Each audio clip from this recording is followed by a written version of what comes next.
ইরফান ফোনে দৃষ্টি রেখেই ঠোঁট বাঁকায় সামান্য, মৃদু স্বরে বলে, তোমার হাজবেন্ড ফার্স্ট হ্যান্ড নাকি সেকেন্ড হ্যান্ড? মায়েরা পিটপিট করে ইরফানের দিকে তাকিয়ে থাকে। ইরফানের কথাটা বোঝার চেষ্টা করছে বোধহয়। ইরফান হাতের ফোনটা রেখে মায়েরার দিকে ফিরে বলে, আপাতত যে কোলে বসতে চাইছো এটা শিওর? মায়েরা চেঁচিয়ে ওঠে, না। ইরফান রেগে গিয়ে বলে, খাচ্ছ না কেন স্টুপিড? 5 মিনিটের সব শেষ না করলে থাপ্পড় দিয়ে সব কটা দাঁত ফেলবো। মায়েরা মাথা নিচু করে মুখ ভেঙে গপ গপ করে খেতে থাকে। খাওয়া শেষে ইরফানের দিকে তাকালে ইরফান বসা থেকে দাঁড়িয়ে যায়, গটগট পায়ে তার রুমের দিকে যায়। মায়েরার মাথায় প্রশ্ন ঘুরছে, ইরফানের কি এক্স ছিল? ইরফানকে জিজ্ঞাসা করতে ইচ্ছা করলো, কিন্তু সাহসে কুলায় না মেয়েটার। আবারও বিড়বিড় করে, হ্যাঁ, এমন খবিশ লোকের পাশে 2 মিনিটও কোনো মেয়ে টিকতে পারবে না। এক্স তো দূরে থাক। এই বেয়াদব শালা, তোর লজ্জা করে না ছোট বোনের পিছনে লাগতে? শুদ্ধ টান টান হয়ে আয়েশ করে বিছানায় শুয়ে আছে। হেসে বলল, লজ্জা তো নারীদের ভূষণ আমার সুমন্ধি, আমি কেন এসব নিয়ে ঘুরবো? ফাইজ দাঁত কিরমির করলো। একে হাতের কাছে পেলে এক্ষুনি খুন করতো। আর সহ্য করা যাচ্ছে না একে। রাগে চিৎকার করে বলে, আমার বউকে কাঁদালি কেন? তোকে ছাড়বো না বলে দিচ্ছি। শুদ্ধ পাত্তা না দিয়েই বলে, চাইলেও ছাড়তে পারবি না সোনা, আমি যে তোর হবু সুমন্দি। ফাইজ রেগে গিয়ে বলে, আমার বোনকে কি করে বিয়ে করিস সেটাই আমি দেখব বেয়াদব। এতদিন আমার পিছে লেগে আমার ছোট্ট বউটাকে কাঁদাচ্ছিস। শুদ্ধ মুখটা ইনোসেন্ট করে বলে, সত্যি কেঁদেছে ইনায়া? ফাইজ ওপাশ থেকে চিৎকার করে বলে, না, হেসেছে। শুদ্ধ হেসে বলে, তাহলে তুই এত প্যারা নিচ্ছিস কেন? হাসি মুখ দেখতে পারছিস না বলে পিক তুলে দিব? খবরদার আমার বইয়ের আশেপাশে গিয়েছিস তো তোকে কেটে কুচি কুচি করবো আমি, বেয়াদব। শুদ্ধ মন খারাপের ভান করে বলে, বুঝেছি বুঝেছি, তোর বউ কেঁদেছে। আমার তো তোর বোনকে কাঁদানোর দায়িত্ব, বউকে না। ও কাঁদলো কেন রে? আমি শুধু তোর কলিগদের সাথে থাকা পিকগুলো দিয়েছি। বিশ্বাস কর, যারা তোর কোলে উঠতে চাইছিল শুধু তাদেরটাই দিয়েছি। দূরত্ব আছে যাদের মাঝে, ওদেরটা দেইনি। আসলে তুই বস হিসাবে কলিগদের সাথে কতটা অমায়িক সেটাই বোঝাতে চেয়েছি আর কি। ভালো করিনি ব্রো। ফাইজ হতাশার নিঃশ্বাস ফেলল। এর মতো বেয়াদবকে বন্ধু হিসাবে বয়ে বেড়াতেই যেন জান যায় যায় অবস্থা। আবার তার বোনকে বিয়ে করে আরেকটা সম্পর্ক বাড়াবে। এর অত্যাচার সহ্য করবে কি করে? শুদ্ধ মিটিমিটি হেসে বলল, ইরফানের জন্য সিনিয়র মেয়ে দেখেছি, তোর জন্যও দেখবো নাকি? ফাইজ দাঁতে দাঁত চেপে বলে, আমাদের কারোর জন্যই তোকে দেখতে হবে না, তুই বরং তোর জন্য দেখে নে। কারণ আমি আজকেই ফারাহার বিয়ে ঠিক করতে যাচ্ছি। আমার বিয়ের পরের দিনই ওর বিয়ে হবে। তোর মতো বেয়াদবকে আমার সুমন্দি বানানোর কোনো ইচ্ছাই নেই। বলেই খট করে ফোনটা কেটে দিল। শুদ্ধ বোকা বনে চেঁচিয়ে বলল, এই আমার বউ। ততক্ষণে কলটা কেটে গিয়েছে। কি জ্বালা, সে একটু না হয় মজা করেছে, তাই বলে তার বউকে তার থেকে কেড়ে নিবে? কত বড় সাহস! ও মজা করছে নাকি? না না, কোনো রিস্ক নেওয়া যাবে না। যদি সত্যি সত্যি তার না হওয়া বউটাকে অন্যের সামনে বসায়, এমনিতেই তার বউ তার থেকে দূরে সরার সুতো খুঁজে বেড়ায়। না না, লেট করা যাবে না, এক্ষুনি যেতে হবে। ভাবনা নিয়েই দ্রুত ঘর থেকে বেরোলে গায়ে এসে শক্ত কিছুর আঘাত লাগে। শুদ্ধ ভুরু কুঁচকে ডান পাশ ফিরে তাকায়। ইনায়াকে রেগে তার দিকে তাকিয়ে থাকতে দেখে শুদ্ধ ভড়কে যায়। ভাবনার মাঝেই ইনায়া তার হাত থেকে আরেকটি জুতো শুদ্ধের দিকে ছুঁড়ে মারল। শুদ্ধ চোখটা বড় বড় করে দ্রুত বসে পড়ে। হায় আল্লাহ, সবাই তার পিছে লাগছে কেন? ইনায়া রেগে বলে, তোমাকে আমি ছাড়বো না শুদ্ধ ভাই। বলতে বলতেই আরেকটি জুতো হাতে তুলে নিয়েছে। শুদ্ধ কোনো দিকে না তাকিয়ে এক দৌড়ে দরজার দিকে যায়। পেছন থেকে একটার পর একটা জুতো আসছে। শুদ্ধ চিল্লিয়ে বলে, সি সি সি, বউ বড় ভাইকে এইসব দিয়ে আপ্যায়ন করছিস? ইনায়া রেগে বলে, তোমাকে এর চেয়েও জঘন্যভাবে আপ্যায়ন করা উচিত। আমার বিয়ে ভাঙতে চাও কেন তুমি? শুদ্ধ পিছু ফিরে একবার তাকালে দেখল ইনায়া আবারও জুতো ছুঁড়ে মারছে। শুদ্ধ লাফ দিয়ে 2 পা ডান দিকে যায়। মায়েরা খেয়ে উঠে তার ঘরে যেতে চেয়েছিল, তার আগেই এই জুতো ছোড়াছুড়ির পাল্লায় বেচারি তবদা খেয়ে চেয়ে আসে।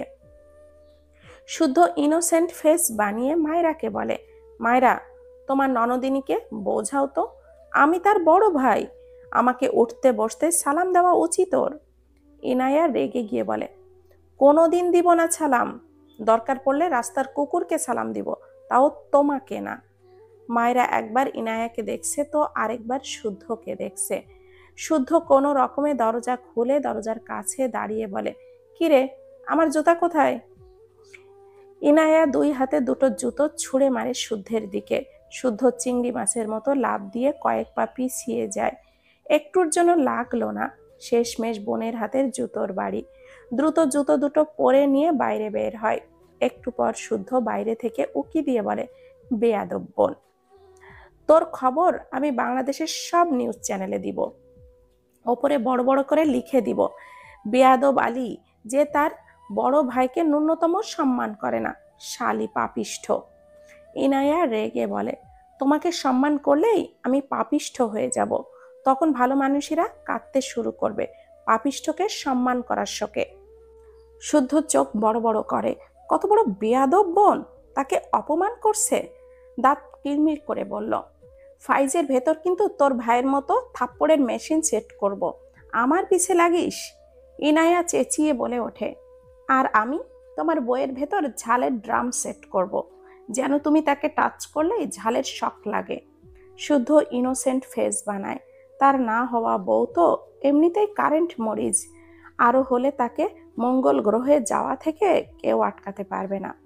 ভাবনার মাঝেই আরেকটি জুতো শুদ্ধের মুখের দিকে আসলে বেচারা শুদ্ধ ঠাস করেই দরজা লাগিয়ে দেয়। ইনায়া কেঁদে কেটে অনেকগুলো জুতো নিয়ে এসেছিল শুদ্ধকে মারতে, কত বড় সাহস তাকে কাঁদায়, তার পার্সোনাল ব্যাড বয়কে নিয়ে উল্টাপাল্টা বলে। মায়েরা ইনায়ার দিকে এগিয়ে এসে বলে, কি হয়েছে আপু? রোমা নেওয়াজ বোনের ঘর থেকে বেরিয়ে এসে জিজ্ঞাসা করলেন, কি হয়েছে, এমন চিল্লাচিল্লি করছিস কেন? বলতে বলতেই দেখলো ইনায়ার পাশে কয়েকটা জুতা আবারও দূরে কোথাও কোথাও ছড়িয়ে ছিটিয়ে আছে, মনে হচ্ছে জুতোর র্যাক থেকে সব জুতো বের করেছে। রোমা নেওয়াজ ভুরু কুচকে বলে, কি হয়েছে, তুই জুতো নিয়ে কি করছিস? ইনায় নিজেকে সামলে তার ঘরের দিকে যেতে যেতে বলে, কুকুর এসেছিল, তাকে তাড়িয়ে দিয়েছি। রোমা নেওয়াজ অবাক হলেন, তাদের বাসায় কুকুর কোন দিক দিয়ে আসবে? এই জীবনে তো কখনো আসেনি, আজ হঠাৎ কোন দিক দিয়ে আসলো? মায়েরা ইনায়ার পিছু পিছু যায়, সে কিছুই বুঝলো না। হয়েছে কি ইনায়া আপুর? মায়েরা ইনায়ার ঘরে গিয়ে ইনায়াকে জিজ্ঞাসা করে, আপু, কি হয়েছে তোমার? তোমার হবু বরের নাকি 100টা এক্স? ইনায়া রেগে গিয়ে বলে, মায়েরা। মায়েরা ঝাঁকি দিয়ে উঠে বুকে থুতু দেয়, এরা 2 ভাই বোন, একই মনে হচ্ছে, রেগে গেলে কি করে নিজেই জানে না। ইনায়া নিজেকে সামলে নাক টেনে শান্ত গলায় বলে, শুদ্ধ ভাইয়া মিথ্যা বলেছিল আমাকে, ভাইয়া এসে আমাকে বলেছে শুদ্ধ ভাইয়ের জন্য আমি তাকে ভুল বুঝে ব্লক করে দিয়েছি সবখান থেকে। মায়েরা স্বস্তির নিঃশ্বাস ফেল, না, 2 ভাই বোন এক নয়, ইনায়া ইরফানের রাগের এক কাঠিতেও নয়। অতঃপর বলো, তাহলে এখন ব্লক খুলে দাও, তাই বলে শুদ্ধ ভাইয়াকে জুতো মারলে শেষমেশ? বলতে বলতেই হেসে ফেলল মায়েরা। ইনায়া 2 হাতে চোখ মুছে বলে, ঠিক করেছি। ইনায়া তার ফোনটা এনে মায়েরাকে সেই পিকগুলো দেখালো যেগুলো শুদ্ধ তাকে দিয়েছিল। প্রতিটি পিকে কোনো না কোনো মেয়ে ফাইজের একদম গা ঘেঁষে দাঁড়িয়ে আছে। মায়েরা অবাক হয়ে বলে, এভাবে কেন দাঁড়িয়েছে? ইনায়া নাক টেনে বলল, কলিগ হয়তো, এই জন্য বেশি ফ্রি, বাট আমি ছোটাবো এই মেয়েদের সাথে ঘেঁষাঘেঁষি। দাঁড়াও, ব্লক খুলবো না, মরে যা কইলো কোপাশে। ইনায়ার কথায় মায়েরা হেসে ফেলে। ইনায়ের কাঁধে হাতটা দিয়ে বলে, তোমার তো অনেক বুদ্ধি আপু। ইনায়া মুখ ফুলিয়ে রাখলো, তার ভালো লাগছে না। এরা যে ফাইজের এক্স, এটা তো বিশ্বাসই হচ্ছিল না। যদিও মানুষটাকে সেইভাবে জানে না ইনায়া, মনে মনে একটু একটু পছন্দ করে। এক্স থাকতেই পারে, সে তো আর মন পড়তে পারে না। কিন্তু ইরফান এসে শুদ্ধ ভাইয়ের বাদরামির কথা বললে ইনায়া বুঝতে পারে। তবে ইনায়া ভীষণ রেগে আছে। এইসব কি ধরনের ঘেঁষাঘেঁষি? সে জীবনেও মানবে না। সে যদি ওই বজ্জাত লোককে শায়েস্তা না করেছে, তবে তার নামও ইনায়া নয়। মায়রার হঠাৎই ইরফানের কথা মাথায় আসে। ইরফানও কি এইভাবে দাঁড়ায় মেয়েদের সাথে? ভাবতেই কেমন যেন লাগলো। আনমনেই প্রশ্ন করলো, আপু, তোমার ভাইয়ার ভার্সিটিতে কি ম্যাডাম আছে? ইনায়া মৃদু হেসে বলে, হ্যাঁ, থাকবে না কেন? স্যার ম্যাডাম ছাড়া কি ভার্সিটি চলবে কি করে?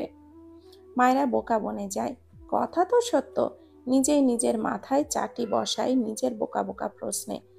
আরেকটি প্রশ্ন উকি দেয় মনে, ভার্সিটির মেয়েরা তো তার চেয়ে বড়। ইরফান তাদেরকে পড়ায়। ভাবতেই মায়েরার কেমন যেন প্রচন্ড বিরক্ত লাগলো। মেয়েটার কাছে টিচারের পেশা একদমই ভালো লাগলো না। ইনায়া চোখ ছোট ছোট করে বলে, কেন জিজ্ঞাসা করলে মায়েরা? ইনায়ার কথায় মায়েরা থতমত খেয়ে মেকি হেসে বলে, না না, এমনি। কথাটা বলে আবারও আনমনা হয়। ছোট মাথায় কত শত চিন্তা জমা হলো। দুপুর গড়িয়ে ধরণীর বুকে সন্ধ্যা নেমেছে। মায়েরা নামাজ পড়ে তার ঘর থেকে বের হলে রোমা নেওয়াজকে দেখে মৃদু হেসে বলে, কিছু বলবেন মা? রোমা নেওয়াজ চুপ করে তাকিয়ে রইল মায়রার দিকে। মেয়েটাকে সে একটু আধটু কটু কথা শুনিয়েছিল, তবে মায়রা তার সাথে হেসে হেসেই কথা বলে, যেন কিছুই হয়নি। রোমা নেওয়াজ গলা ঝেড়ে হাতের শাড়িটা এগিয়ে দিল। মায়রা পিটপিট করে তাকায় শাড়ির পানে। লাল টুকটুকে একটি শাড়ি। রোমা নেওয়াজ মৃদু স্বরে বললেন, এটা পরে থাকবে, বাড়িতে অনেক মেহমান আসবে, তোমাকে দেখতে চাইবে, শাড়িটা পরে নিজেকে পরিপাটি করে নাও। মায়েরা বিনা বাক্যে শাশুড়ির থেকে শাড়িটা নিল। পরতে পারবে? মায়েরা হেসে বলল, চেষ্টা করে দেখি। আমি এর আগে আপনাকে আর আম্মাজানকে পরিয়ে দিতে দেখেছি তো। রোমা নেওয়াজ ভুরু কুঁচকে বলে, আম্মাজানকে? শুদ্ধ ভাইয়ার মা। রোমা নেওয়াজ কেমন করে যেন তাকালো মায়রার দিকে। আম্মাজান? তবে কিছু বলল না। নিঃশব্দে তার ঘরের দিকে গেলে মায়েরা মৃদু হেসে তাকিয়ে রইল রোমা নেওয়াজের দিকে। শুনেছিল শাশুড়িরা নাকি আরেকটা মা হয়। তার তো একটা মাও নেই। আরেকটা মা, সেও ভাবে না তার কথা। হঠাৎই ফিক করে হেসে দিল। মাঝে মাঝে কিছু অদ্ভুত ব্যাপারে কষ্ট পাওয়া দেখে নিজেরই হাসি পায়। ভাবনা রেখে খুশি মনে তার ঘরে গেল শাড়িটা নিয়ে মায়রা। অনেক কসরত করে মায়রা লাল শাড়িটা গায়ে জড়িয়েছে। অনেক ভালো না হলেও মোটামুটি ভালো হয়েছে, খারাপ লাগছে না। নিজে নিজে পরতে পেরে ভীষণ খুশি মায়রা। অনেক সময় নিয়ে শাড়িটা গায়ে জড়িয়েছে মেয়েটা। ইনায়ার বিয়ে উপলক্ষে ইরফানের সব কাজিন সহ তাদের বাবা মারা এসেছে। সাহেল ইরফানের বড় ফুপির ছেলে, শিহাব ইরফানের ছোট ফুপির ছেলে, মিশকা তামান্না ইরফানের মামাতো বোন, রাতুল রিয়া ইরফানের চাচাতো ভাই বোন। এরা সবাই মিলে তার বাবা মাকে নিয়ে এসেছে। মায়েরা অসহায় চোখে চেয়ে আছে, কারণ তার গলায় গুনে গুনে 4টে চেন পরিয়ে দিয়েছে ইরফানের মামি, দুজন বড় ফুপি, একজন কাকি। সবাই এক এক করে মায়েরাকে চেন পরিয়ে দিয়েছে। মায়েরা সবার মাঝে মধ্যমণি হয়ে বসে আছে। মেয়েটার কেন যেন ভীষণ অদ্ভুত লাগছে। ইরফানের বড় ফুপি মায়রার থুতনিতে হাত বুলিয়ে সেই হাতটা তার ঠোঁটে ছুঁয়ে বলে, এমনই এক পরেই তো খুঁজছি আমার সাহেবের জন্য। মায়েরা লজ্জা পায়। শুদ্ধ জুতোর বাড়ি খেয়ে গিয়েছিল ফাইজদের বাড়ি, আবারও এসেছে। তার খালা মামি মামারা এসেছে, কাজিন এসেছে, দেখা তো করতেই হবে। ঘরে ঢুকতে ঢুকতে তার খালার কথাটা শুনে নেয় সে।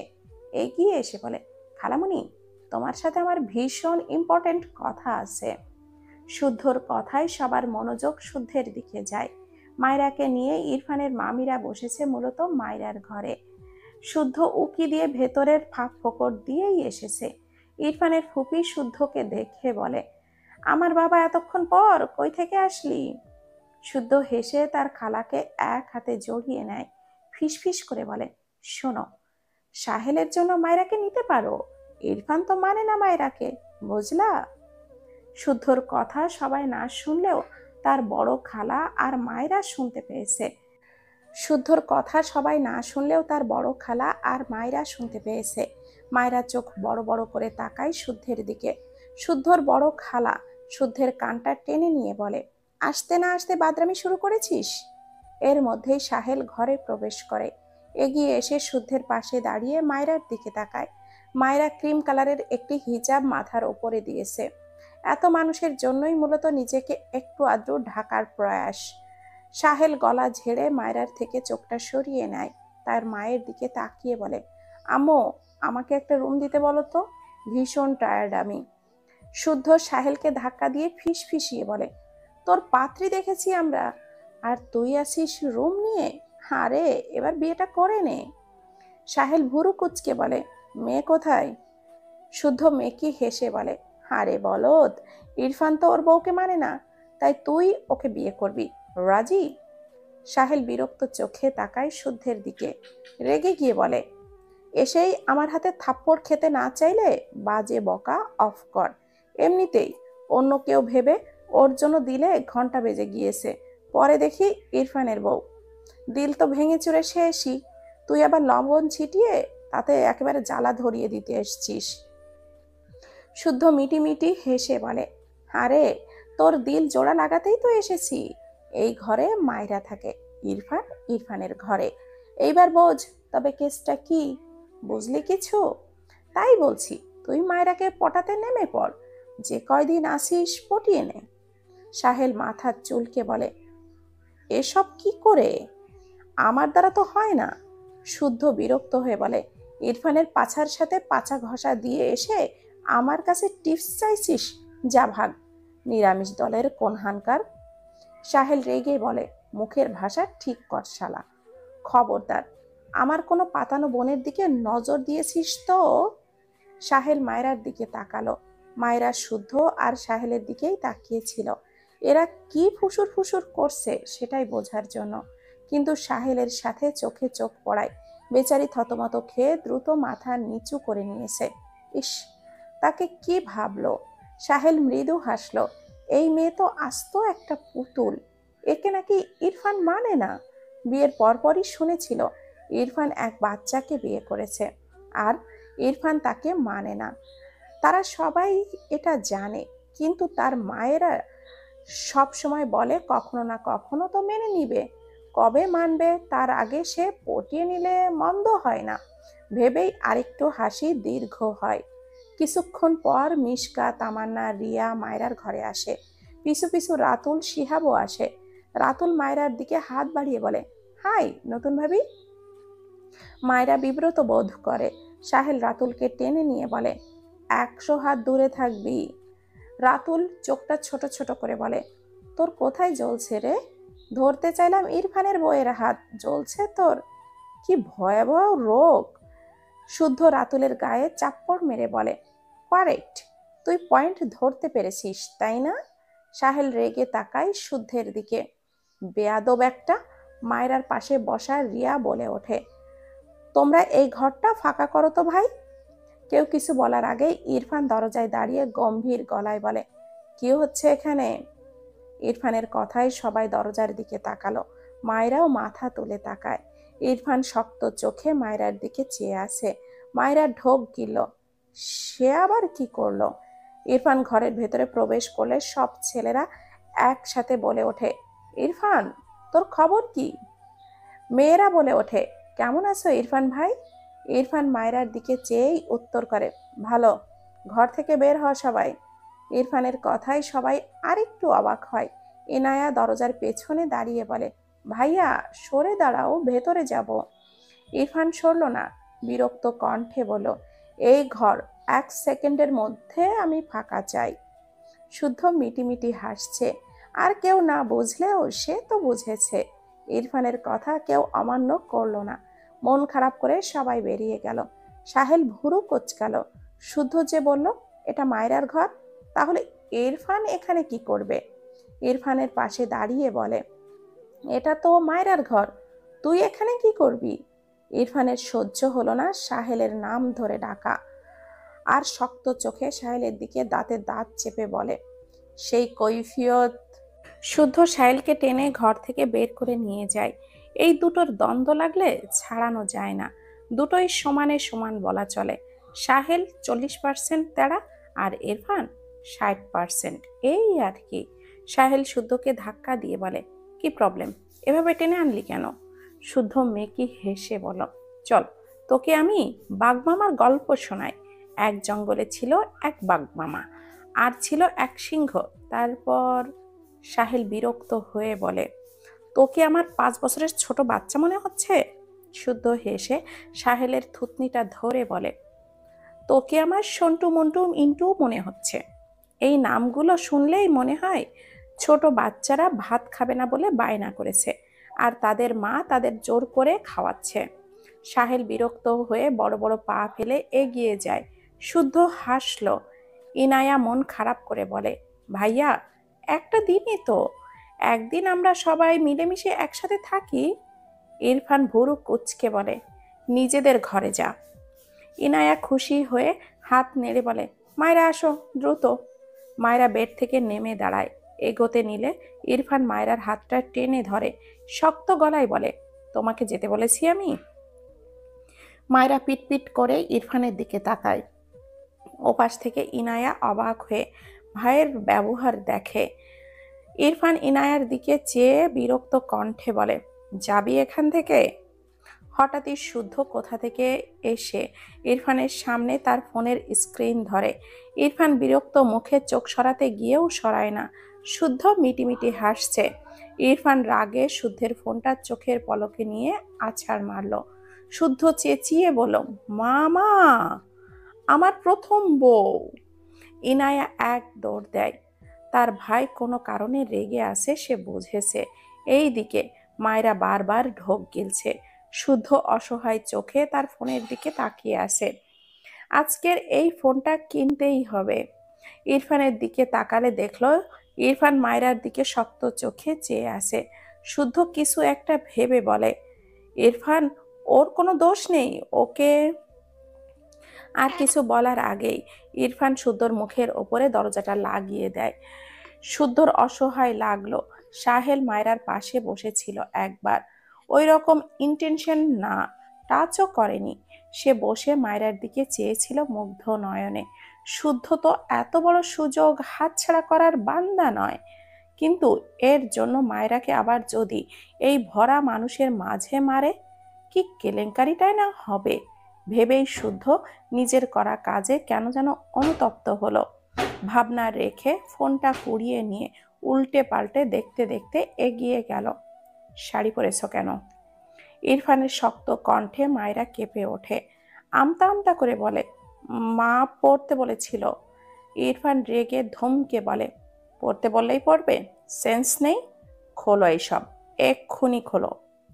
বলতে বলতে নিজেই মায়রার মাথার হেজাবটা ছুঁড়ে ফেলে। বাম কাঁধে থাকা শাড়ির আঁচলটা টান মেরে খুলে দেয়। মায়রা চেঁচিয়ে ওঠে। লজ্জায় দ্রুত উল্টো ঘুরে দাঁড়ায়।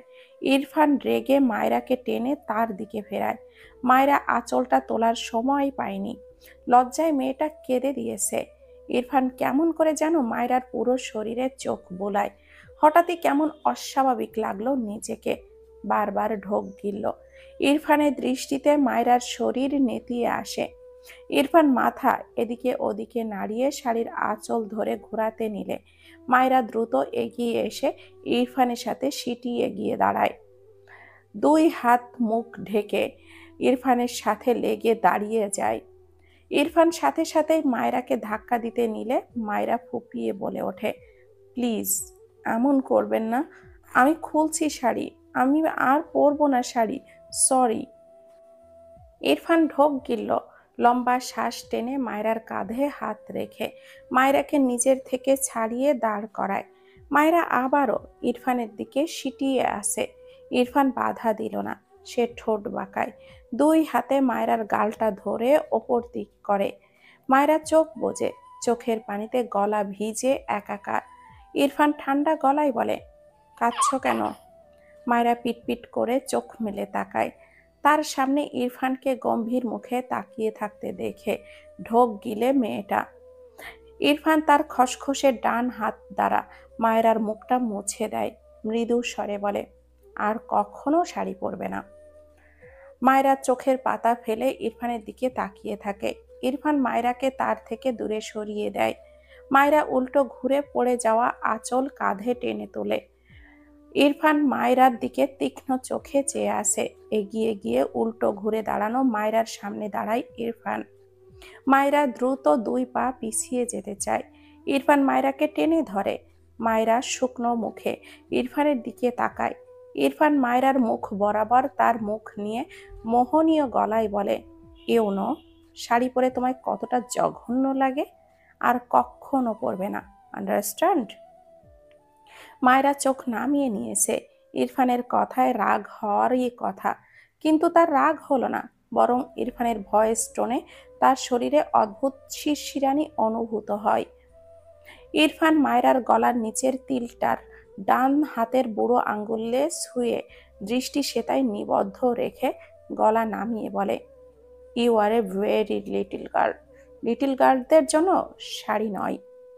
মায়রা ঢোক গিলে ইরফানকে ঠেলে তার থেকে সরাতে চায়। ইরফানের বোধহয় পছন্দ হলো না মায়রার এমন ব্যবহার। বাঁ হাতের গতি বৃদ্ধি করে শক্ত হাতে মায়রাকে নিজের সাথে চেপে ধরে। মায়রা মৃদু আর্তনাদ করে ওঠে। ইরফান তাকায় মায়রার পানে, গম্ভীর গলায় বলে, আমুর অজুহাতে আর কখনো শাড়ি পরবে না, ওকে? মায়রার মন খারাপ হয়। শাড়ি মেয়েদের সৌন্দর্য। শুনেছে স্বামীরা নাকি মেয়েদের শাড়ি পরে দেখতে খুব বেশি পছন্দ করে, আর ইরফান তাকে শাড়ি পরতেই দেয় না, পরলেও বলে জঘন্য লাগছে। ইরফান অনবরত মায়রার গলার নিচে স্লাইড করে। মায়রা মিনমিন করে বলে, হাত সরান। ইরফান মায়রার নত মুখপানে তাকায়। ইরফানের চোখ দুটো কেমন যেন লাল হয়ে গিয়েছে। মায়রা মাথা তুলে ইরফানের দিকে তাকালে দেখল ইরফানের চোখ লাল। মায়রা ঢোক গিলে প্রশ্ন করে, আপনি কি অসুস্থ? ইরফান ছোট্ট করে বলল, হুম। মায়রা তার গলায় ইরফানের স্লাইড করা হাত বা হাতে ধরে ফেলে, মিনমিন করে বলে, কি অসুখ আপনার? ইরফান মায়রার মুখপানে চোখ বুলিয়ে কণ্ঠে বিরক্তি ঢেলে বলে, শাড়ি পরেছ কেন স্টুপিড? মায়রা আবারও মিনমিন করে বলে, আপনার আম্মুই তো বলল। ইরফান শুষ্ক ঢোক গেলে মায়রার পেটটা জড়িয়ে উঁচু করে ধরে বেডের কাছে নিয়ে আসে। বেডের পাশে দাঁড়িয়ে বাম পা মাটিতে রেখেই ডান পা বেডের ওপরে রাখে। এরপর মায়রাকে তার ডান পায়ের উরুতে বসিয়ে দেয়। মায়রা মৃদু চেঁচিয়ে 2 হাতে ইরফানের গলা জড়িয়ে ধরে। কাঁপা কাঁপা কণ্ঠে বলে, নামা নামাই, পড়ে যাব। ইরফান শান্ত চোখে মায়রার মুখপানে চায়। ডান হাতে মায়রার কোমরটা জড়িয়ে বাম হাতে মায়রার সামনে আসা চুলগুলো পেছনে নিয়ে যায়। দৃষ্টি মায়রার গলার নিচের তিলটায় নিবদ্ধ। মায়রা ইরফানের দৃষ্টিতে এলোমেলো দৃষ্টি ফেলে, কাঁপা কাঁপা কণ্ঠে কিছু বলতে চায়। আপনি বলতে পারে না। ইরফান তার আগেই মায়রার গলায় মুখ গুজে দিয়েছে। মায়রার শরীর ঝাঁকি দিয়ে ওঠে। ইরফানের পায়ের ওপর ঝুলিয়ে বসা 2 হাতে ইরফানকে জড়িয়ে ধরা গলায় হাতের বাঁধন ঢিল হয় আপনা আপনি। পড়ে যেতে নিলেই ইরফান 2 হাতে শক্ত করে মায়রার কোমরটা জড়িয়ে ধরে। লম্বা লম্বা শ্বাস টানে। মায়রা কেঁপে ওঠে। ইরফান মুখ নামিয়ে মায়রার তিলটার ওপর তার শুষ্ক ঠোঁট জোড়া রেখে বিড়বিড়িয়ে বলে, মাই বার্ড ফ্লাওয়ার। মায়রা ইরফানকে ঠেলে সরাতে চায়। ইরফান বোধহয় বিরক্ত হলো। তিলটার ওপর বেশ অনেকটা শক্তি খাটিয়ে দাঁত বসায়। মায়রা মৃদু আর্তনাদ করে ওঠে।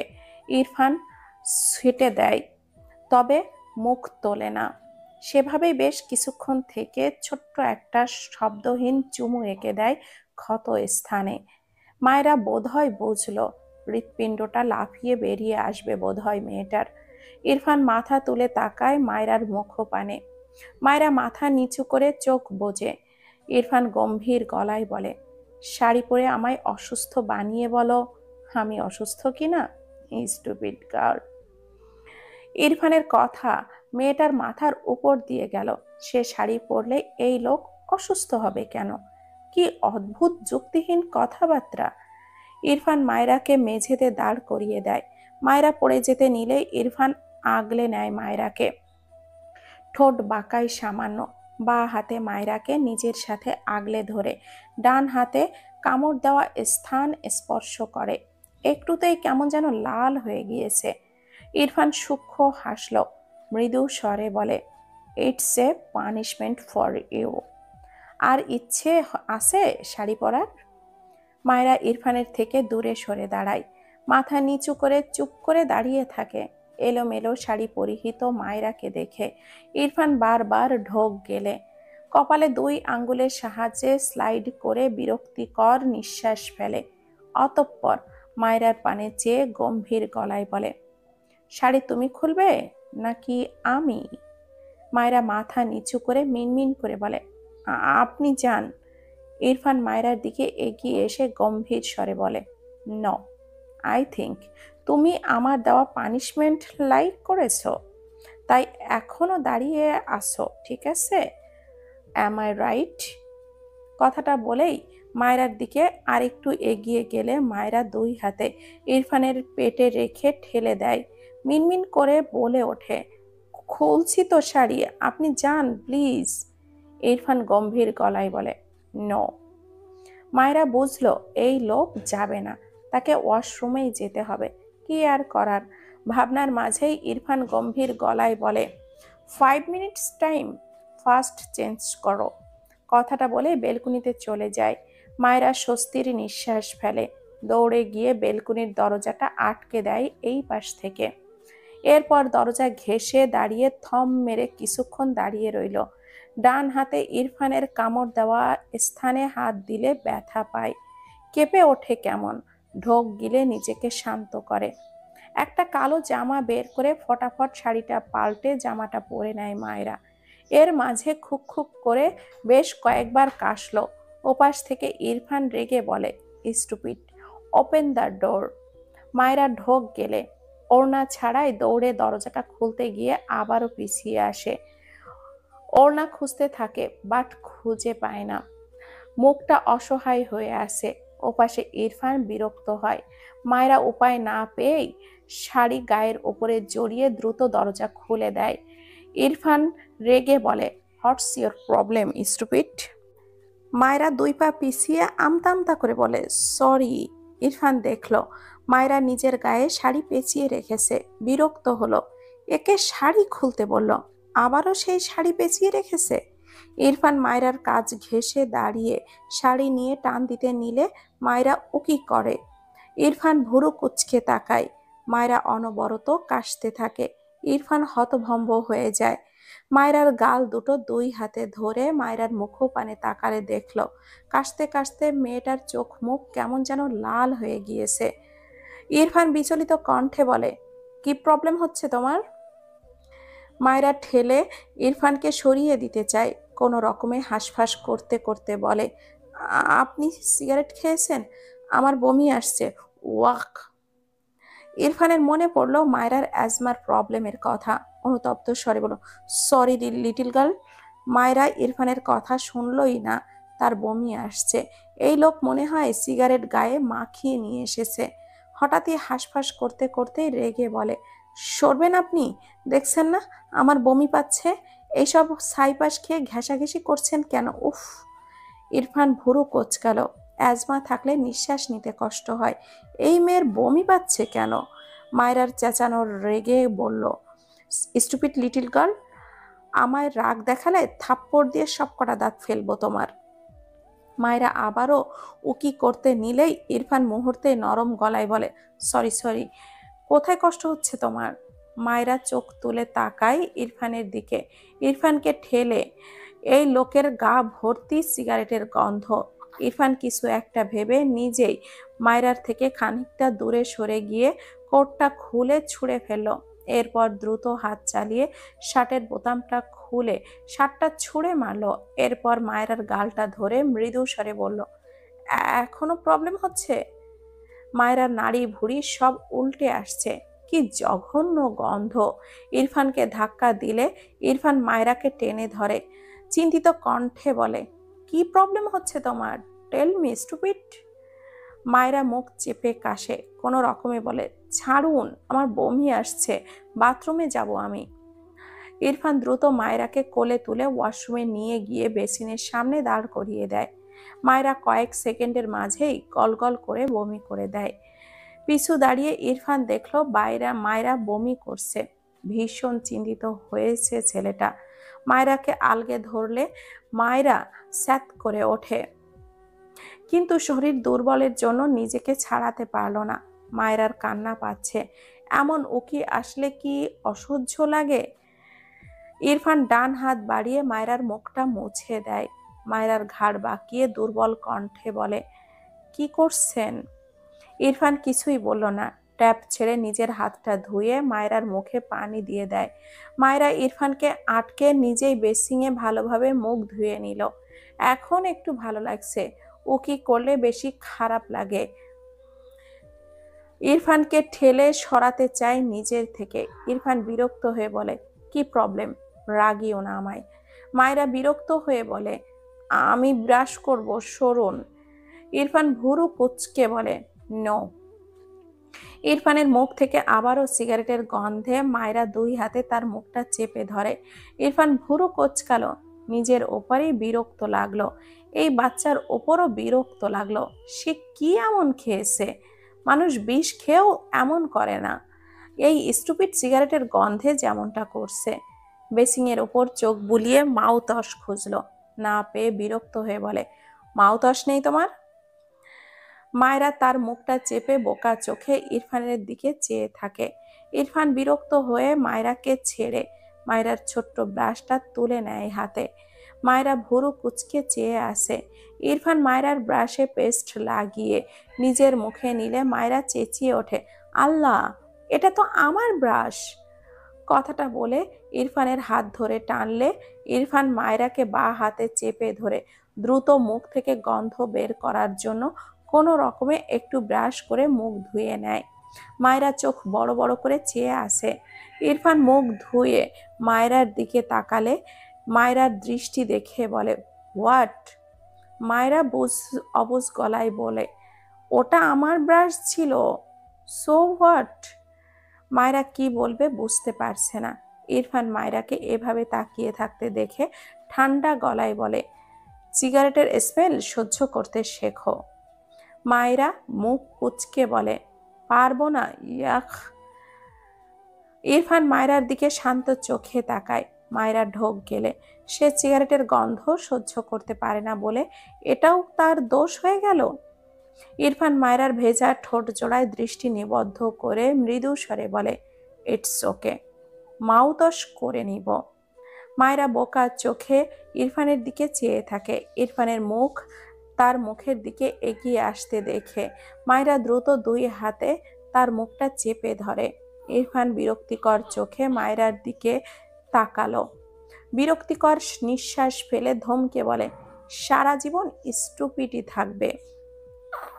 ইরফানের ধমক খেয়ে মায়রা কেঁপে ওঠে, পিটপিট করে ইরফানের দিকে চেয়ে থাকে। ইরফান মায়রাকে ছেড়ে ওয়াশরুম থেকে বেরিয়ে যায়। ইরফান বেরিয়ে গেলে মায়রা স্বস্তির নিঃশ্বাস ফেলে। একটাই ব্রাশ ছিল তার, ব্রাশ করে বেসিংয়ের মধ্যে ফেলে চলে গেল। কি অদ্ভুত। মায়রা ভালোভাবে মুখ ধুয়ে ওয়াশরুম থেকে বেরিয়ে দেখলো ইরফান দাঁড়িয়ে ফোনে কথা বলছে। একটু পর কল কেটে দ্রুত শার্ট আর কোটটা গায়ে জড়ালো আবারও। মায়রা এক কোনায় দাঁড়িয়ে চুপচাপ দেখলো ইরফানকে। ইরফান রেডি হয়ে দ্রুত ডোর খুলে বাইরে এক পা রেখেও আবারও পিছু ফিরে এসে বলে, এই ঘর থেকে এক পাও বাইরে রাখলে পা কেটে ফেলবো। কথাটা বলে ঘর থেকে বেরিয়ে বাইরে থেকে দরজাটা লক করে দেয়। মায়রা অসহায় মুখে বন্ধ দরজার দিকে চেয়ে থাকে। সে ভেবেছিল এই লোকটা চলে গেলেই সে দৌড় দিবে। ছাদে অনেক সুন্দর করে সাজিয়েছে। মায়রা বিকেলে একবার গিয়েছিল, ওখানে সবাই মেহেন্দি দিবে, সেও দিবে, কিন্তু কিভাবে? তাকে তো বন্দি করে রেখে গেল। কোথাও যাচ্ছিস? সাহেলের কথায় ইরফান দাঁড়িয়ে গেল, পিছু ফিরে তাকালো না। সাহেল নিজেই ইরফানের সামনে দাঁড়িয়ে হেসে বলে, এতক্ষণ কি করলি তোর বউয়ের ঘরে? ওকে তো মানিস না। ইরফান বিরক্ত হয়ে বলে, ইটস মাই পার্সোনাল ম্যাটার। সাহেল হেসে বলে, আমার ওকে ভালো লেগেছে। ইরফান রেগে সাহেলের কলারটা চেপে ধরে। সাহেল ইরফানের থেকে নিজের কলারটা ছাড়িয়ে নেয়।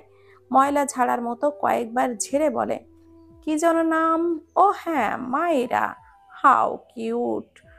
অন্তরার চেয়েও ভয়ঙ্কর সুন্দরী। এজন্যই তো এত ফাস্ট পা পিছলে পড়লি। ইরফান শক্ত চোখে সাহেলের দিকে চেয়ে আসে। সাহেল বাঁকা হেসে বলে, আফসোস, মাইরা সুন্দরী। আর বলতে পারে না।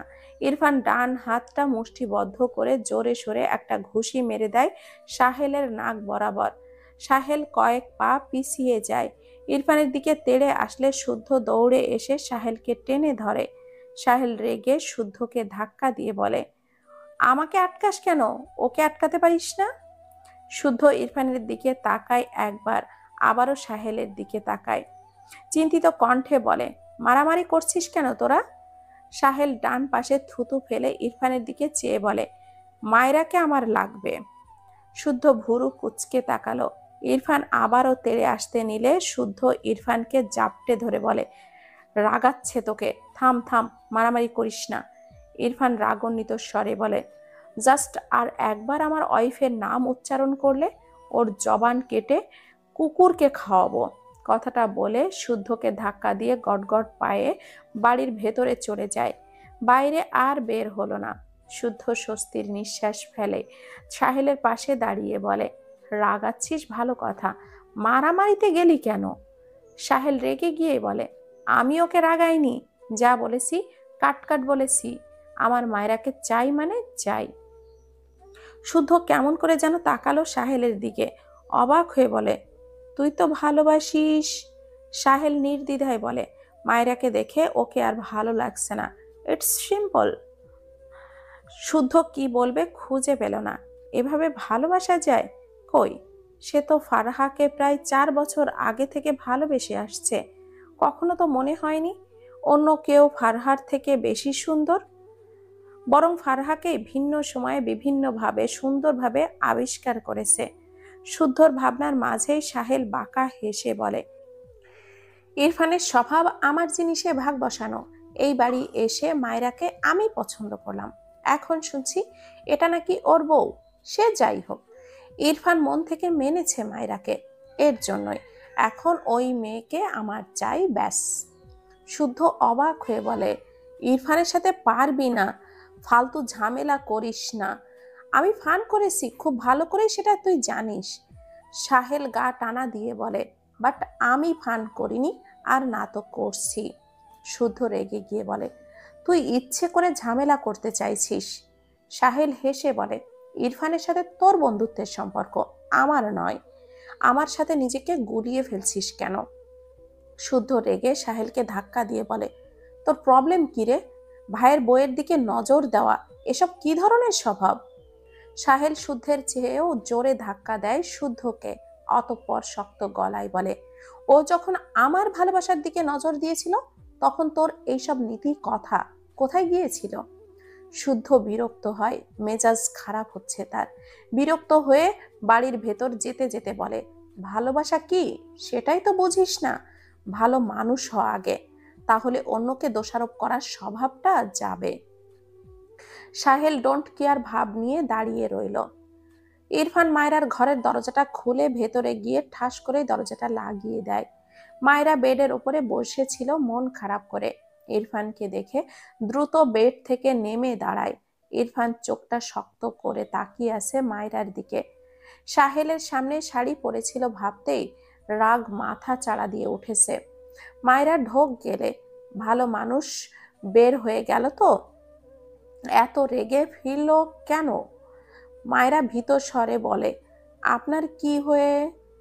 কথাটা শেষ করার আগেই ইরফান ঝড়ের বেগে মায়রার গালটা চেপে ধরে রাগান্বিত স্বরে বলে, কেন শাড়ি পরলি বল? এই বল, অন্যদিন পড়তে পারিস না, আজ কেন পরলি? মায়রা ভীষণ ভয় পায় ইরফানকে দেখে। ইরফান মায়রার ভীত মুখপানে তাকায়, নীরবে চেয়ে থাকে কিছুক্ষণ, নিজেকে শান্ত করার চেষ্টা করে। মায়রাকে ছেড়ে কয়েকবার শ্বাস নেয়, রাগে দরজায় একটা লাথি বসায়। মায়রা কেঁপে ওঠে। ইরফান গায়ের কোটটা খুলে ছুঁড়ে ফেলল। মায়রাকে বা হাতে ঠেলে সরিয়ে দিয়ে গটগট পায়ে ওয়াশরুমে যায়। মায়রা মাথা নিচু করে দাঁড়িয়ে আছে, সে বুঝতে পারছে না আসলে সে কি করেছে। দরজার ওই পাশে রিয়ার কণ্ঠ পায়, রিয়া বারবার করাঘাত করে মায়রাকে ডাকছে। মায়রা ধীর পায়ে গিয়ে দরজাটা খুলে দিলে রিয়া হেসে একটি শাড়ি এগিয়ে দিয়ে বলে, ভাবি এই শাড়িটা পরে ছাদে আসো, মেহেদি দিব সবাই মিলে, তাড়াতাড়ি আসো কিন্তু। মায়রা রিয়ার হাতে শাড়িটা নিয়ে জোরপূর্বক হাসলো। রিয়া শাড়িটা দিয়েই দৌড় দিল, তাদেরও রেডি হতে হবে। মায়রা শাড়ির দিকে চেয়ে আছে। ইরফান একটু আগেই তো শাড়ি পরা নিয়ে ভীষণ রেগে গিয়েছে। ভাবনার মাঝেই পেছন থেকে ইরফান গম্ভীর গলায় বলে, ওখানে কি করছো? মায়রা দ্রুত পিছু ফিরে তাকায়। ইরফানের মাথার চুল ভেজা, চুপচুপে হয়ে আছে, চুল বেয়ে টপ টপ করে ঘাড়ের পানি পড়ছে, চোখ মুখ ভেজা। মায়রা ঢোক গিলে আমতা আমতা করে বলে, আপনি মাথা মোছেন না কেন? ইরফান মায়রার হাতে থাকা শাড়ির দিকে তাকায়, এগিয়ে এসে ঠান্ডা গলায় বলে, শাড়ি পরতে চাও? মায়রা ভীত চোখে তাকায়, আপনা আপনি গলায় হাত চলে যায়।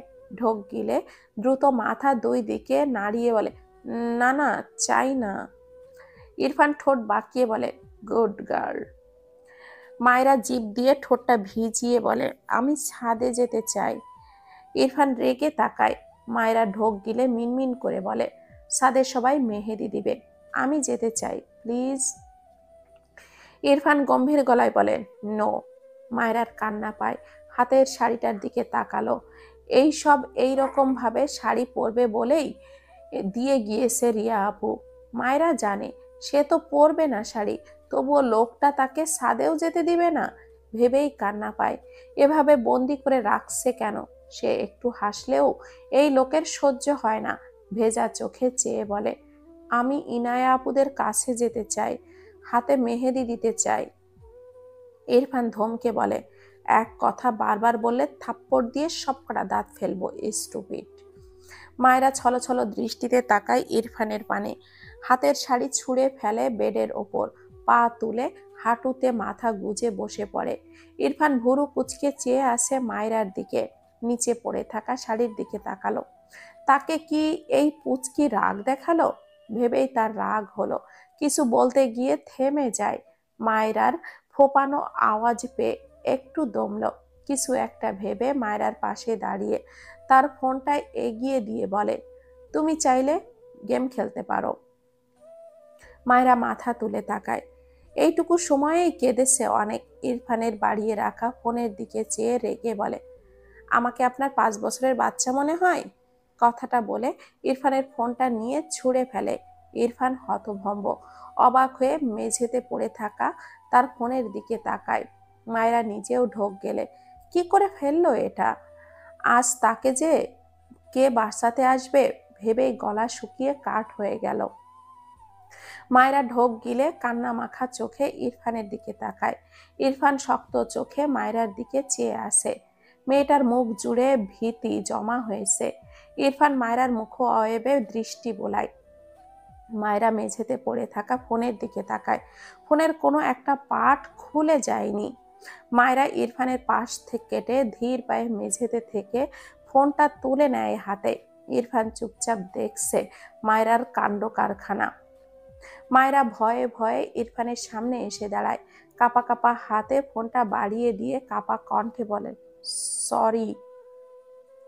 ইরফান নীরবে চেয়ে আসে মায়রার কাপা হাতের দিকে। কিছু না বলে চুপ করে মায়রার হাত থেকে ফোনটা নিয়ে বেডের উপরে রাখে। মায়রা মাথা নিচু করে দাঁড়িয়ে আছে। ইরফান গম্ভীর গলায় বলে, it's valueless, so don't panic.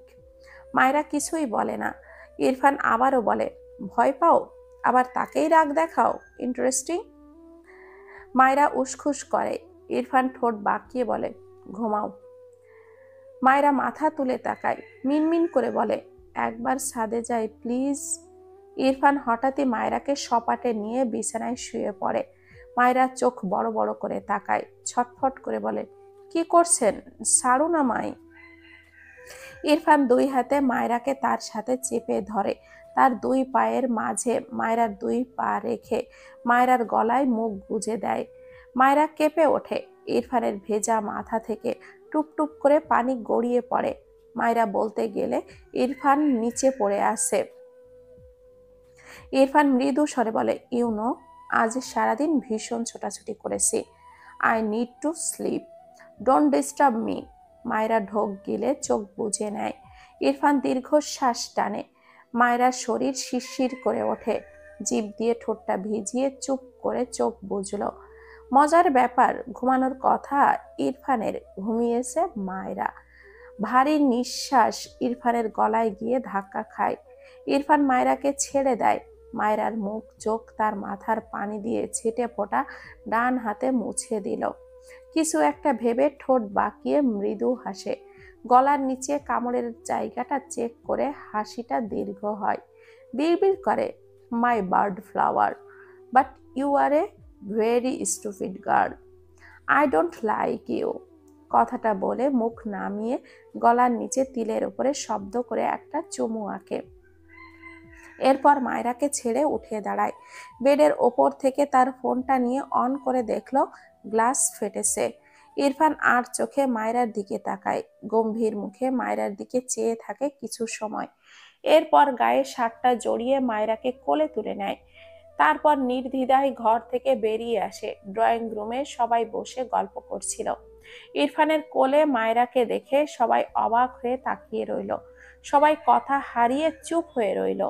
ইরফানের বড় ফুপি, ছোট ফুপি, মামি, মামা, কাকি, কাকা, ইরফানের বাবা মা সবাই অবাক হয়ে তাকিয়ে রইল।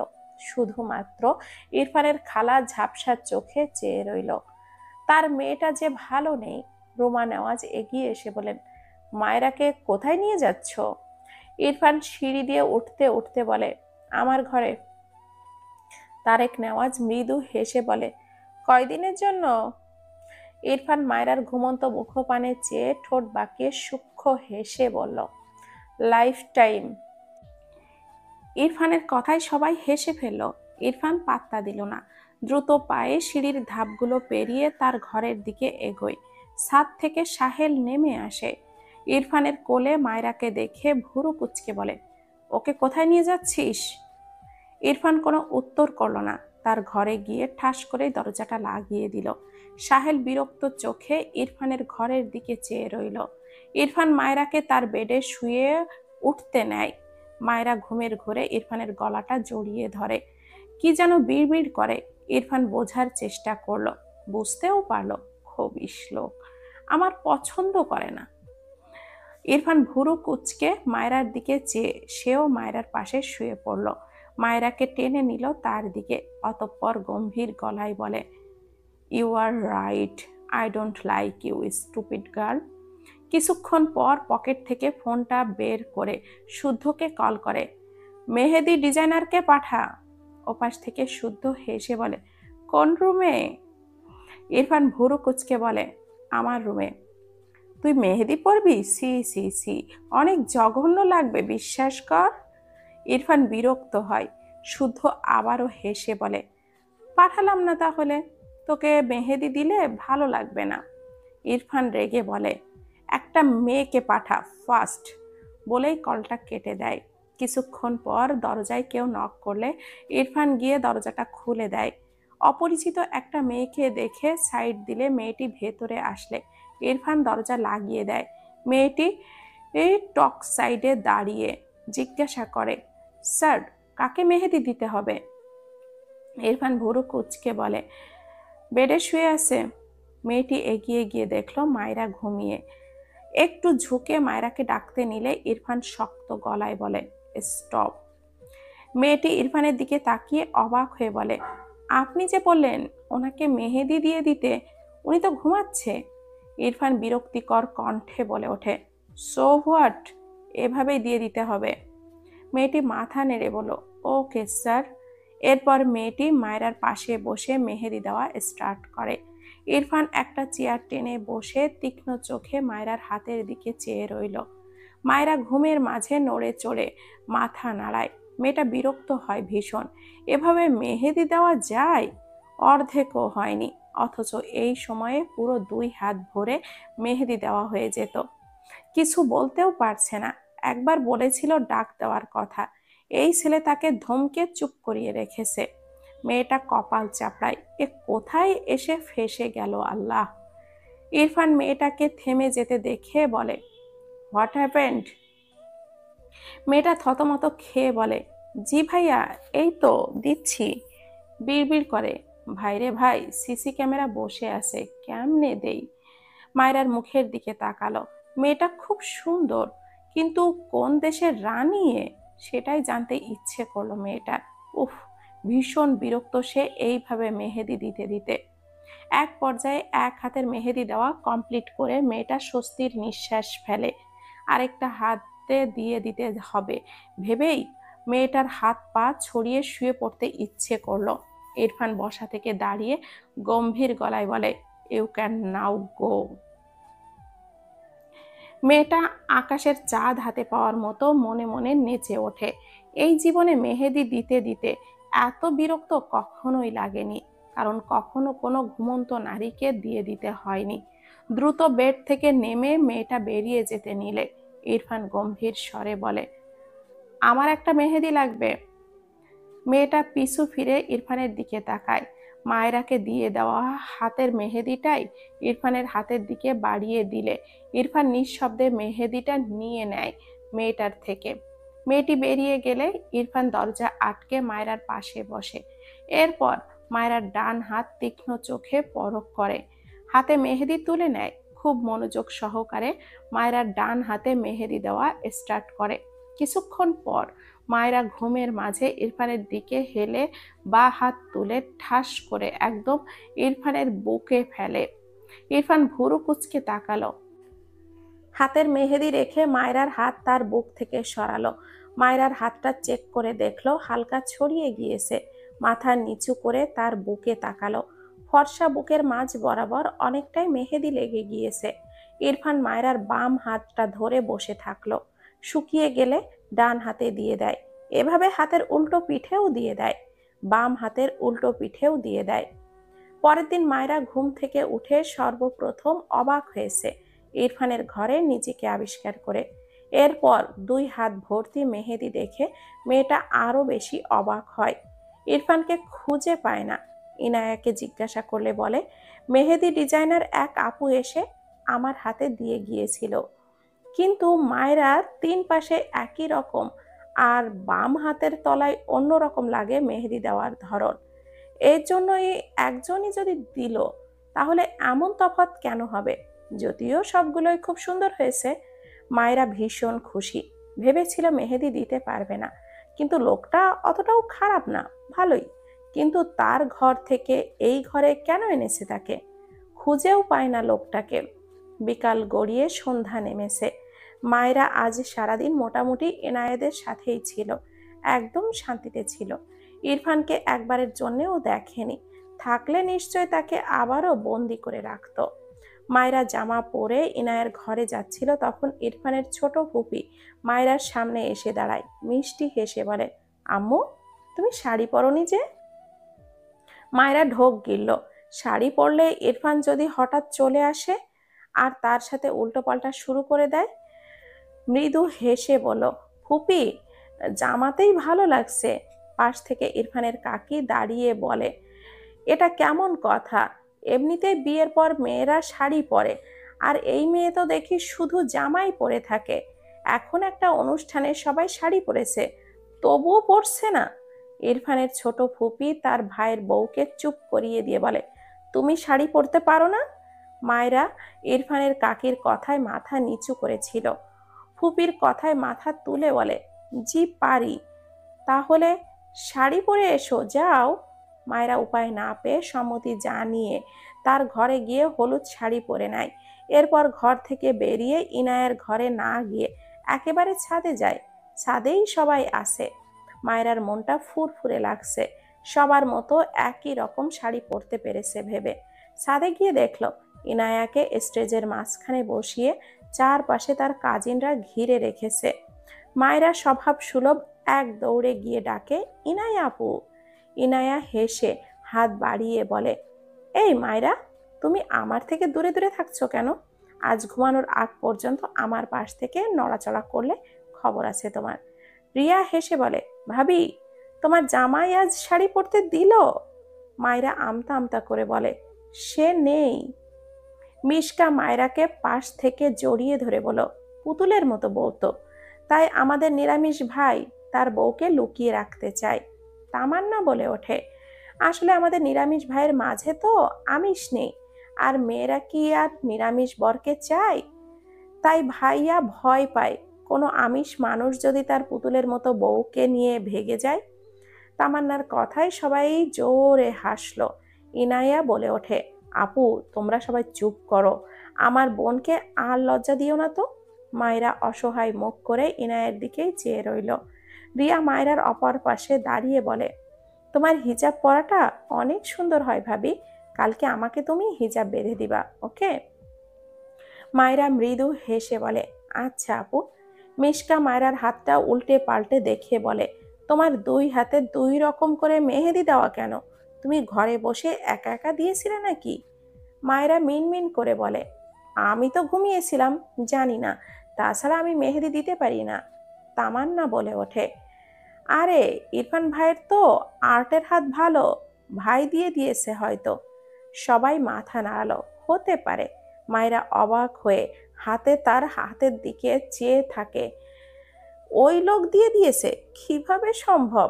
ভাবনার মাঝে ইনায়া বলে ওঠে, আরে তোমরা ভুল ভাবছো, ভাইয়া জীবনেও দিয়ে দিবে না। এই বিরক্তিকর কাজ ভাইয়া বসে বসে করবে? তোমাদের তাই মনে হয়? ইনায়ের কথাও ফেলে দেওয়ার মতো না। মায়েরা জাহারাকে না দেখেই বলে, জাহারা আপু কোথায়? মিশকা বলে ওঠে, অনেক ডেকেছি, আসে না। কি যে হয়েছে, বিরক্ত লেগে গিয়েছে আমার। ইনায়া আর মায়েরা কিছুই বলল না। মন খারাপ হয় তাদের জাহারার জন্য। হঠাৎই কোথা থেকে যেন রাতুল আর শিহাব এসে দাঁড়ায়। রাতুল বলে, গাইস তোমরা কি করছো? সবাই চিল্লিয়ে বলে ওঠে, তোমরা যাও, আমাদের এখানে কি? হ্যাঁ? রাতুল পাত্তা না দিয়ে একটা চেয়ারে আয়েশ করে বসে বলে, ইরফান ভাইয়ের বউ, আমাদের ভাবি, এখন একটা গান শোনাও তো। মায়েরা বিব্রত বোধ করে, সাথে সাথে বলে ওঠে, আমি তো গান পারি না। রাতুল চিল্লিয়ে বলে, ডাহা মিথ্যা কথা, সবাই গান পারে। বাথরুম সিঙ্গার হলেও সবার মাঝেই সিঙ্গারের প্রতিভা আছে। তামান্না বলে ওঠে, ভাইয়া তাহলে আপনি একটা গান শোনান, পাশেই মাইক আছে। রাতুল ভাব নিয়ে উঠে দাঁড়ালো, শিয়াবের কাঁধে হাত রেখে বলে, তোরা সবাই মুগ্ধতায় ঠেলায় অজ্ঞান হয়ে যাবি আমার গান শুনে, তাই আমার খুব চিন্তা হচ্ছে। সবাই একসাথে বলে উঠল, প্লিজ ভাইয়া তাড়াতাড়ি আপনার সুন্দর গানটা গেয়ে আমাদের অজ্ঞান হওয়ার সুযোগ করে দিন। মিশকা মুখ বাঁকিয়ে বলে, মুগ্ধতার ঠেলায় অজ্ঞান হব না, বলুন আপনার জঘন্য ভয়েস টোনে অজ্ঞান হব। রাতুল চোখটা ছোট ছোট করে তাকিয়ে বলে, ঝগড়াটাই মাইয়া। মিশকা রেগে তাকায় রাতুলের দিকে। রাতুল পাত্তা দিল না। মায়েরা হেসে বলে, বাথরুম সিঙ্গার হয়ে গান গাইলেও প্রবলেম নেই ভাইয়া, আমরা সব হজম করার ক্ষমতা রাখি। রাতুল শার্টের কলারটা তুলে যেতে যেতে বলে, নতুন ভাবির আবদার ফেললাম না, গাইস তোমরা সবাই প্রস্তুত হয়ে যাও। রাতুল পাশে গিয়ে হাতে হ্যান্ড মাইকটা তুলে নেয়। এখানে আপাতত ইরফানের কাজিন ছাড়াও আরো অনেকেই আছে। রাতুল গলা ঝেড়ে বলে, এই গান উৎসর্গ করছি মিস মিশকাকে। সবাই হাততালি দিল। রাতুল বাঁকা হেসে গাইতে শুরু করলো, মিশকা চলেছে একা পথে, সঙ্গী হলে দোষ কি তাতে? রাগ করে না কুশ্রী গো, রাগলে তোমায় লাগে আরো কালো। মিশকা চলেছে একা পথে, সঙ্গী হলে দোষ কি তাতে? হার মেনেছে রাতের কালো, রাগলে তোমায় লাগে আরো কালো।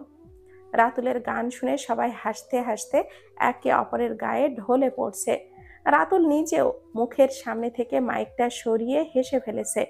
মিশকা আগুন চোখে রাতুলের দিকে চেয়ে আছে। মায়েরা পেট চেপে হাসতে হাসতে কোনো রকমে বলে, হায় আল্লাহ, আমার পেট ব্যথা করেছে, এটা কি ছিল?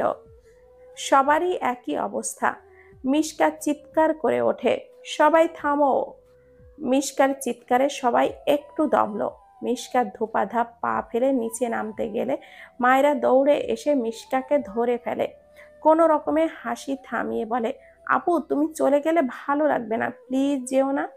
মিশকা দাঁত কিরমির করে সামনে দাঁড়ানো রাতুলের দিকে চেয়ে আসে। ইরফান ভাইয়ের এই চাস্তো ভাইকে সে তো দেখে নিবে, কত বড় সাহস, তাকে নিয়ে মজা করে। মায়রার কথায় মিশকা এক কোনায় গিয়ে বসলো। রাতুল মিশকার দিকে চেয়ে হাসছে। ভালোই লাগে এই মেয়েকে জব্দ করতে। তার কথা শুধু চ্যাটাং চ্যাটাং উত্তর দেয়। এবার বোঝো মজা। রাতুল গলা ছেড়ে বলে, গাইস, এবার একটা সুন্দর গান গাইবো, সবাই শোনো। সবাই হাত নেড়ে উৎসাহ দিল। রাতুল হেসে গাইতে শুরু করলো, ও আমার বন্ধু গো, চিরসাথী পথ চলার, তোমার জন্যই গড়েছি আমি মঞ্জিল ভালোবাসা, একসাথে রয়েছি দুজন, একই ডোরে বাঁধা দুটি প্রাণ, ছিড়বে না কভু এই বাঁধন, আসলে আসুক তুফান, তুমি আমারই বলবো শতবার। হঠাৎই রাতুল থেমে গিয়ে বলে, আরে ইরফান ভাই, এই গান তোমাকে আর ভাবিকে উৎসর্গ করলাম, বুঝলে? সবাইকে অনেক অনেক ধন্যবাদ এতদিন ধরে এই যে প্রণয়ের অমল কাব্য গল্পটির সাথে থাকার জন্য। এই গল্পটি লিখেছেন DRM সোহাগ ভাইয়া। তার পেজের নাম DRM সোহাগ হানি।